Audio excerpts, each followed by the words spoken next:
Bonjour et voici la vidéo de présentation de la Samsung Galaxy Tab 3 10.1, la nouvelle tablette 10 pouces de Samsung de sa gamme Galaxy. Donc au niveau du design, il s'agit d'une tablette assez proche de ce qu'on connaissait déjà sur la Tab 2. Voilà, donc ici avec le bouton central ainsi que les deux boutons d'options rétro-éclairés, donc le bouton des options et le bouton de retour en arrière. Sur le dessus ici, donc on a le capteur de luminosité ainsi qu'un appareil photo frontal 0,3 mégapixels.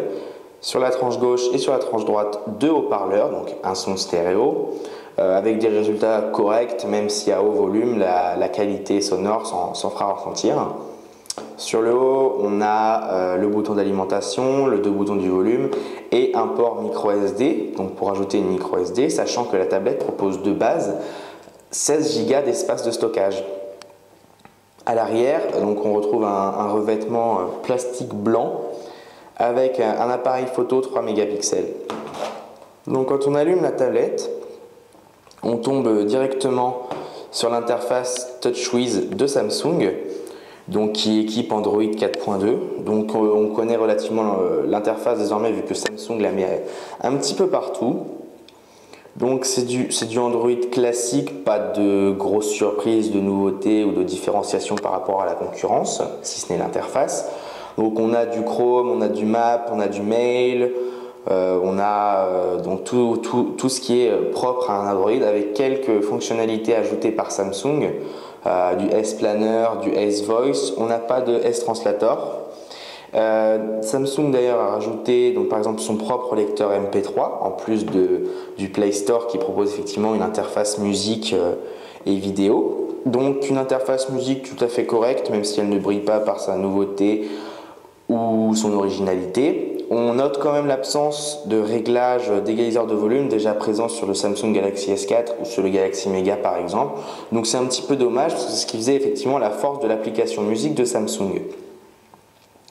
Donc l'écran, donc voilà, là il y a un petit ralentissement. Bon, rien de bien grave, ça arrive très rarement, mais ça arrive quand même. Pourtant, la tablette est propulsée par un processeur double corps d'Intel, cadencé à 1,6 GHz et couplé à 1 Go de mémoire vive. Donc c'est relativement fluide.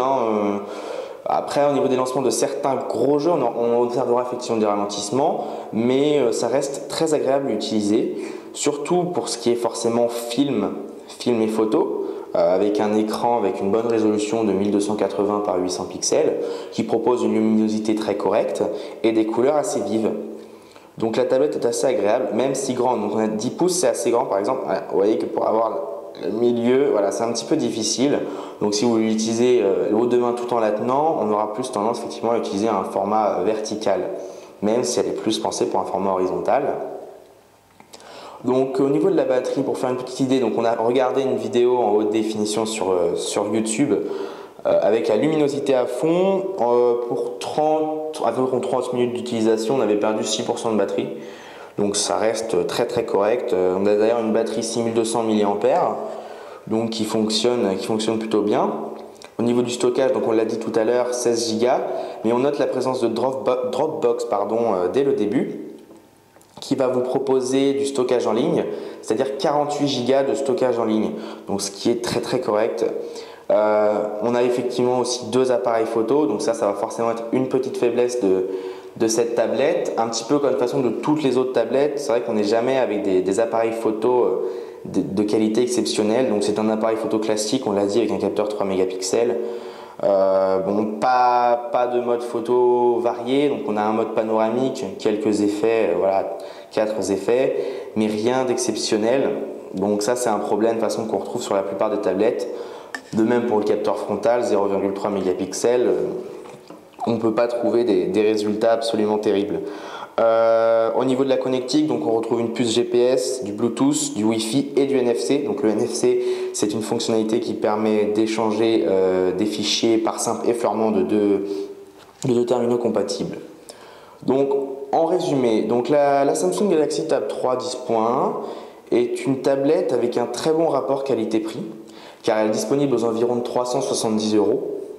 Donc c'est un bon rapport qualité-prix, donc effectivement pas de grosses nouveautés, pas pas d'innovation particulière, mais ça reste une très bonne tablette 10 pouces. Après, à savoir, pour ceux qui préfèrent les grands formats, donc le 10 pouces est vraiment bien.